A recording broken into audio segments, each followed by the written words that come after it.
اعوذ باللہ من الشیطان الرجیم بسم اللہ الرحمن الرحیم وصلی اللہ علی محمد واہل بیتہ الطیبین الطاہرین المعصومین اللہم صلی علی محمد وآل محمد۔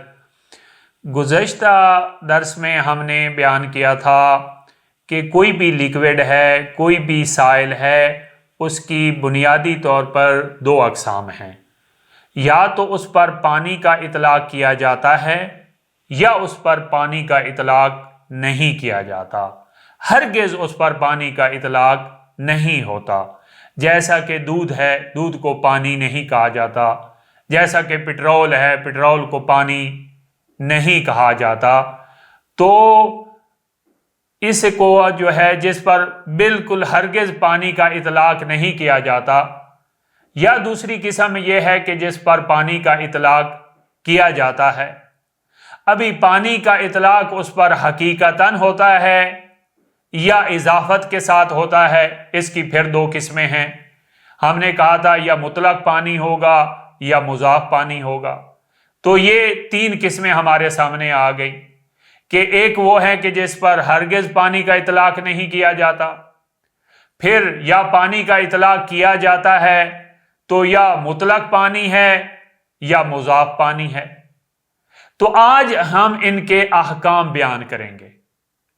تو ان کے احکام بیان کرنے سے پہلے ہم یہ جو مطلق پانی ہے اس کی اقسام آپ کے سامنے بیان کریں گے۔ یہ جو مطلق پانی ہے جو ہم روزمرہ چیزوں کو پاک کرنے میں استعمال کرتے ہیں، یہ مطلق پانی کہلاتا ہے۔ لیکن سوال یہاں پر یہ ڈیولپ ہوتا ہے اور سوال یہ پیدا ہوتا ہے کہ یہ جو پانی ہے، چاہے لوٹے کے اندر پانی ہو، چاہے کنویں کا پانی ہو، چاہے بارش کا پانی ہو، چاہے ٹینکی کے اندر پانی ہے، چاہے نہر کا پانی ہے، اس کی حقیقت ایک ہی ہے، اس کا فارمولہ ایک ہی ہے۔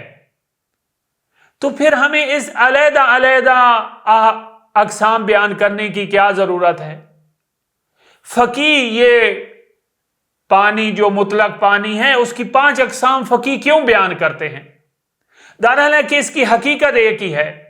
جو پانی لوٹے کے اندر ہے اور جو ٹینکی کے اندر ہے اور جو نہر کے اندر ہے، اس کا فارمولہ ایک ہی ہے، حقیقت ایک ہی ہے۔ تو اس کا جواب یہ ہے کہ دیکھیں، یہ جو ہم 5 اقسام بیان کر رہے ہیں کیونکہ ان کے احکام مختلف ہیں، طہارت کے اعتبار سے اور نجاست کے اعتبار سے۔ یہ طہارت کے اعتبار سے کیسے؟ جیسا کہ ہم پہلے بیان کر چکے ہیں کہ یہ جو مطلق پانی ہے یہ طاہر ہے فی نفسہ ہی، یہ خود بھی پاک ہوتا ہے اور دوسری چیزوں کو بھی پاک کرتا ہے۔ تو طہارت کے اعتبار سے انشاءاللہ آپ آگے جا کر دیکھیں گے کہ جو جاری پانی ہے وہ قوی ہے باقی پانیوں کی نسبت، یعنی پاک کرنے کے پروسیس میں جاری پانی قوی ہے باقی پانیوں کی نسبت۔ عین ممکن ہے کہ ایک متنجس جسم کو اگر ہم جاری پانی سے پاک کر رہے ہوں گے تو 1 مرتبہ دھونا کافی ہوگا، اور اگر ہم اسے قلیل پانی سے پاک کر رہے ہیں تو 2 مرتبہ دھونا ضروری ہے۔ لہذا جاری پانی قوی ہوا پاک کرنے کے پروسیس میں۔ اسی طرح جو ہے وہ خود پانی متنجس ہو جاتا ہے، خود پانی نجس ہو جاتا ہے۔ قلیل پانی جو ہے وہ نجاست ملنے سے فوراً نجس ہو جائے گا، لیکن باقی آپ دیکھیں گے کہ جب تک رنگ، بو یا ذائقہ تبدیل نہ ہو، فقط نجاست گرنے سے نجس نہیں ہوتے۔ تو اس وجہ سے جو ہے وہ ہم جو مطلق پانی ہے اس کی 5 اقسام بیان کر رہے ہیں، کیونکہ ان کے احکام مختلف ہیں، طہارت کے اعتبار سے اور نجاست کے اعتبار سے۔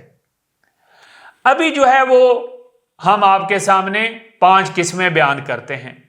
سب سے پہلے جو مطلق پانی ہے اس کی جو پہلی قسم ہے وہ کثیر پانی اسے ہم کہتے ہیں، جو کر پانی کہلاتا ہے۔ دیکھیں میں جلدی جلدی آپ کے سامنے یہ 5 اقسام بیان کروں گا، کیونکہ مرحلہ تمہیدیہ میں ہم یہ 5 اقسام بیان کر چکے ہیں۔ جو کر پانی ہے، جو کثیر پانی ہے، وہ اس پانی کو کہا جاتا ہے جو کر کی مقدار کے برابر ہو، جو کر کی مقدار تک پہنچ چکا ہو۔ مساحت کے اعتبار سے اگر آپ اسے ناپتے ہیں تو 36 بالش اگر بن جاتے ہیں تو اسے کر پانی کہتے ہیں، اور یہ 36 بالش از اکول 384 لیٹر۔ اگر ایک ٹینکی 384 لیٹر پر مشتمل ہے یا اس سے زیادہ پر مشتمل ہے تو اسے ہم کر پانی، کثیر پانی کہیں گے۔ اور یہ عام طور پر ہمارے گھروں میں جو ٹینکیاں ہوتی ہیں جو 500 لیٹر کی ہے یا 1000 لیٹر کی ہے، اس کے اندر جو پانی ہے یہ کر پانی کہلاتا ہے۔ دوسری قسم جو ہے وہ جاری پانی ہے، جیسے نہر کا پانی ہے، سمندر کا پانی ہے، چشموں کا پانی ہے، یہ جاری پانی ہے۔ لیکن جاری پانی اس وقت تک جاری پانی نہیں کہلائے گا جب تک اس کے اندر 3 شرائط نہ پائی جائیں۔ پہلی شرط یہ ہے کہ وہ جاری ہو، وہ بہہ رہا ہو۔ ابھی یہ نیچرلی طور پر بہہ رہا ہے، قدرتی طور پر بہہ رہا ہے، یا ہم نے کوئی کھودائی کی ہے، کوئی نہر نکالی ہے، اس کی وجہ سے بہہ رہا ہے۔ لیکن جاری ہونا ضروری ہے، یعنی جاری پانی اسے ہم کہیں گے جو بہہ رہا ہوگا، چاہے قدرتی طور پر بہہ رہا ہے یا کسی وسیلے کی وجہ سے بہہ رہا ہے۔ دوسری شرط یہ ہے کہ ہمیشہ اور استمرار کے ساتھ بہے۔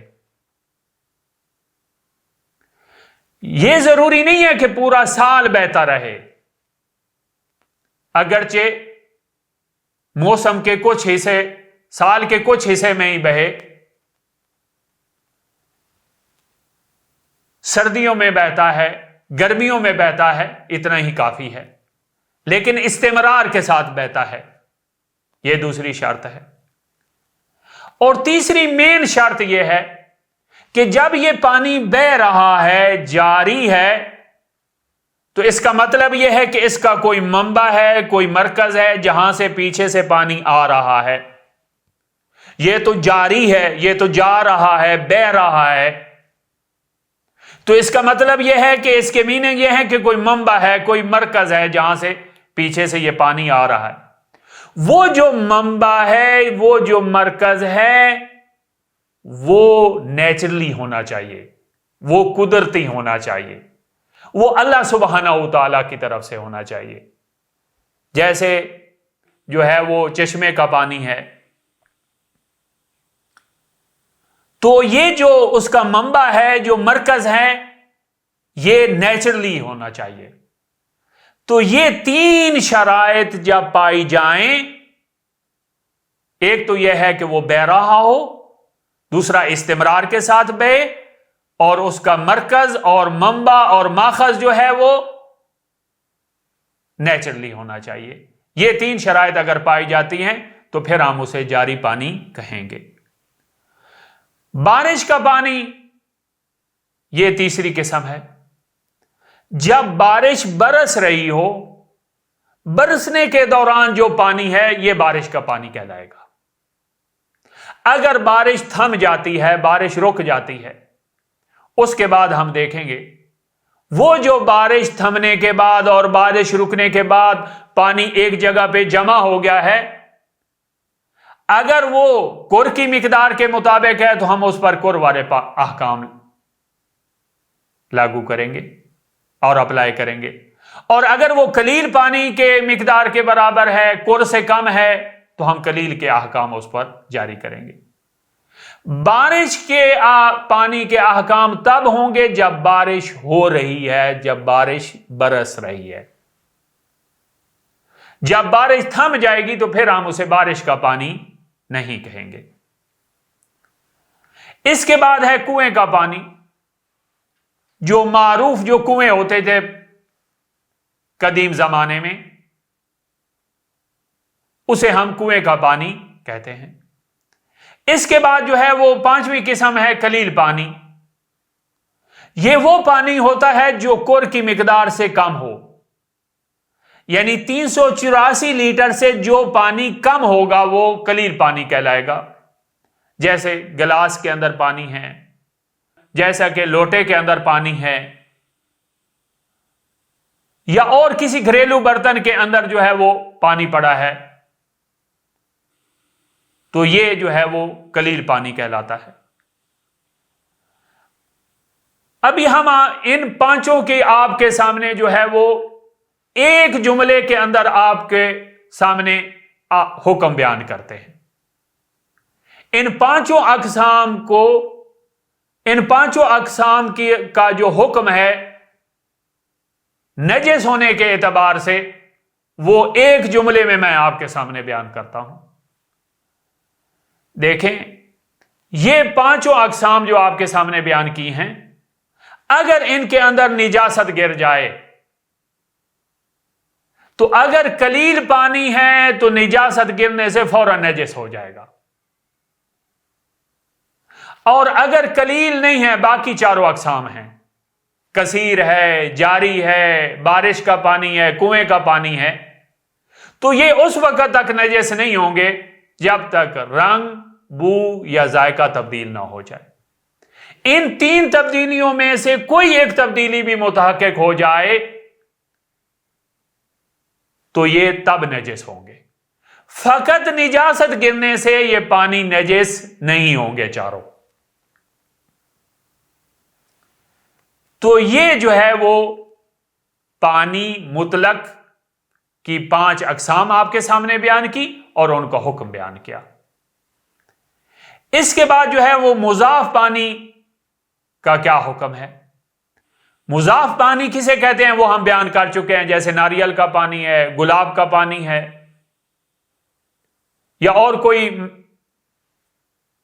جو ہے وہ کسی پھل سے پانی لیا گیا ہے، یہ مضاف پانی ہے۔ اس کا کیا حکم ہے؟ اس کا پہلا مضاف پانی کا پہلا حکم یہ ہے کہ یہ خود تو پاک ہوتا ہے، لیکن کسی متنجس چیز کو پاک نہیں کرتا۔ یعنی اگر کوئی متنجس جسم ہے تو اسے پاک نہیں کرے گا۔ اس کو ہم فقہ کی اصطلاح میں یعنی خبث، نجاست خبثیہ کو پاک نہیں کرتا۔ اسی طرح جو ہے مضاف پانی سے وضو اور غسل بھی صحیح نہیں ہے۔ اگر کوئی شخص وضو کرے گا یا کوئی شخص جو ہے وہ کہتا ہے کہ میں گلاب کے پانی سے غسل جنابت کرتا ہوں، غسل جنابت صحیح نہیں ہوگا۔ تو لہذا نہ یہ نجاست خبثیہ کو دور کرتا ہے مضاف پانی، اور نہ ہی نجاست حدثیہ کو دور کرتا ہے۔ اور یہ جو مضاف پانی ہے، اگر اس کے اندر نجاست گر جائے تو فوراً نجاست گرنے کی وجہ سے نجس ہو جاتا ہے۔ اگر گلاب کے پانی کی ایک ٹینکی ہے پوری اور اس کے اندر ایک قطرہ گر جائے بلڈ کا یا یورین کا، انسان کے یورین کا، تو فوراً نجس ہو جائے گا۔ تو یہ مضاف پانی کے احکام ہیں۔ ابھی وہ مائع اور لکوڈ کہ جس پر پانی کا اطلاق نہیں ہوتا، نہ ہی حقیقتاً اور نہ ہی اضافت کے ساتھ، جیسے دودھ ہے، ڈیزل ہے، لسی ہے، تو ان کا کیا حکم ہے؟ ان کا حکم ہی وہی مضاف پانی والا ہے. یعنی اگر ان کے اندر نجاست گرے گی، ایک دودھ کی ٹینکی ہے پوری، اس کے اندر جو ہے وہ بلڈ گر جاتا ہے یا انسان کا یورین گر جاتا ہے، کوئی بھی نجاست اس کے اندر گرتی ہے، ایک قطرہ نجاست کا گرتا ہے، فوراً وہ پوری ٹینکی دودھ کی جو ہے وہ نجس ہو جائے گی. تو یہ تینوں کے ہم نے آپ کے سامنے احکام بیان کیے.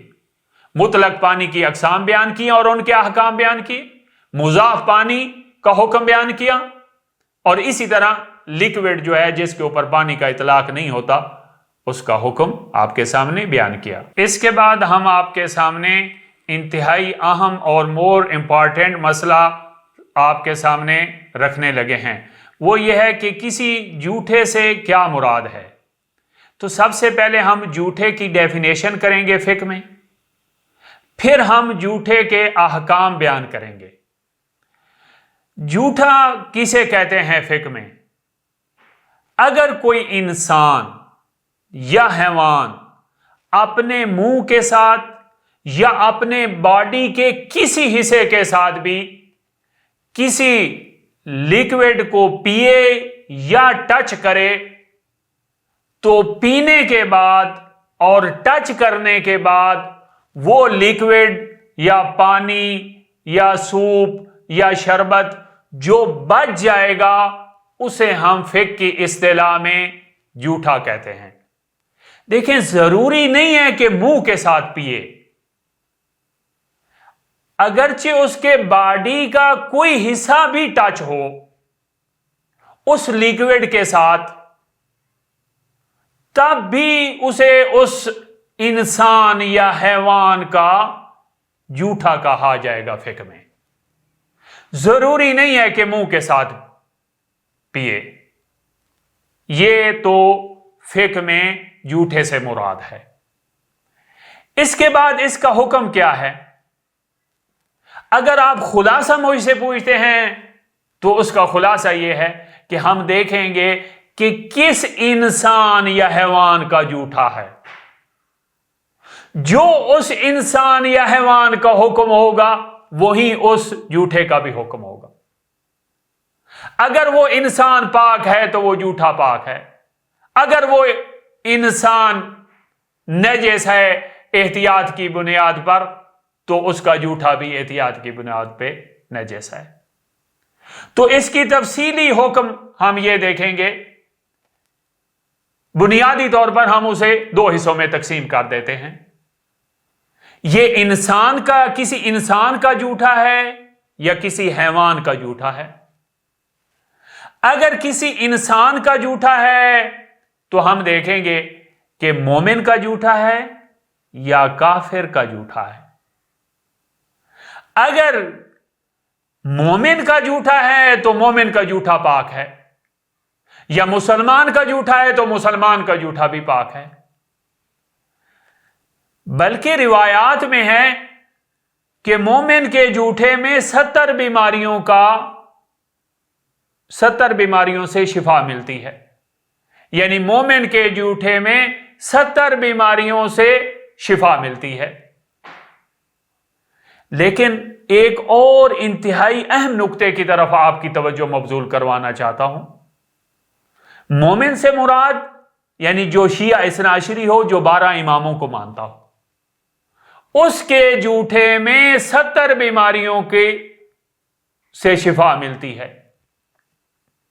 یعنی اگر مومن کا جھوٹا ہے تو اس سے 70 بیماریوں سے شفا ملتی ہے. یہ روایات میں، حدیث میں موجود ہے.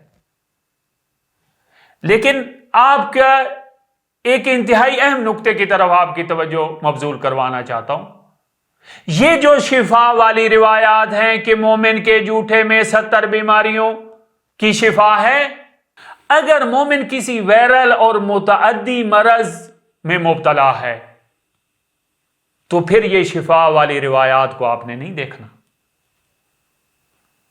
دیکھیں، ایک زہر اور وائرس اگر امام کے جگر پر اثر کر سکتا ہے اور امام کے جگر کو جو ہے وہ ٹکڑوں ٹکڑوں میں تقسیم کر دیتا ہے، یہ ایک تکوینی اثر ہے، تو عام مومن کے پر بھی اثر ہوتا ہے۔ لہذا اگر کوئی مومن متعدی مرض میں مبتلا ہے جو مہلک ہے، جیسا کہ کرونا کے دنوں میں ہم نے کہا تھا، تو اس صورت میں یہ آپ نے شفا والی روایات کو نہیں دیکھنا۔ دوسرا یہ ہے کہ ہم دیکھیں کہ جو جھوٹا ہے وہ کافر کا جھوٹا ہے۔ اس کافر کا جو جھوٹا ہے، کافر کی پھر دو قسمیں ہیں، یا کتابی کافر ہے یا غیر کتابی کافر ہے۔ یعنی کتابی کافر سے مراد یعنی جو اہل کتاب ہیں، جو آسمانی کتابوں میں سے کسی کتاب کو مانتے ہیں، جیسے یہودی ہیں، کرسچن ہیں۔ المرجع الاعلی آیت اللہ العظمیٰ آقا سستانی حافظ اللہ کے نزدیک جو کتابی کافر ہے، جو اہل کتاب ہیں، وہ پاک ہیں، لہذا اس کا جھوٹا بھی پاک ہوگا۔ ہاں احتیاط یہ ہے، افضل یہ ہے کہ اس کے جھوٹے سے اجتناب کیا جائے، لیکن اجتناب کرنا کوئی ضروری نہیں ہے۔ لیکن جو غیر کتابی کافر ہے، جو اہل کتاب نہیں ہیں، جیسے ملحد ہے، اس کا جھوٹا نجس ہے، کیونکہ ملحد خود نجس ہے۔ تو یہ تو انسان کے جھوٹے کی بات ہوئی۔ اب یہ حیوان کے جھوٹے کا کیا حکم ہے؟ اگر حیوان عین نجس ہے، جیسے کتا اور خنزیر ہے، تو اس کا جھوٹا بھی نجس ہے۔ اگر حیوان ایسا ہے کہ جو حلال گوشت ہے، اس کا جھوٹا پاک ہے، جیسے مرغی ہے، بھیڑ ہے، گائے ہے۔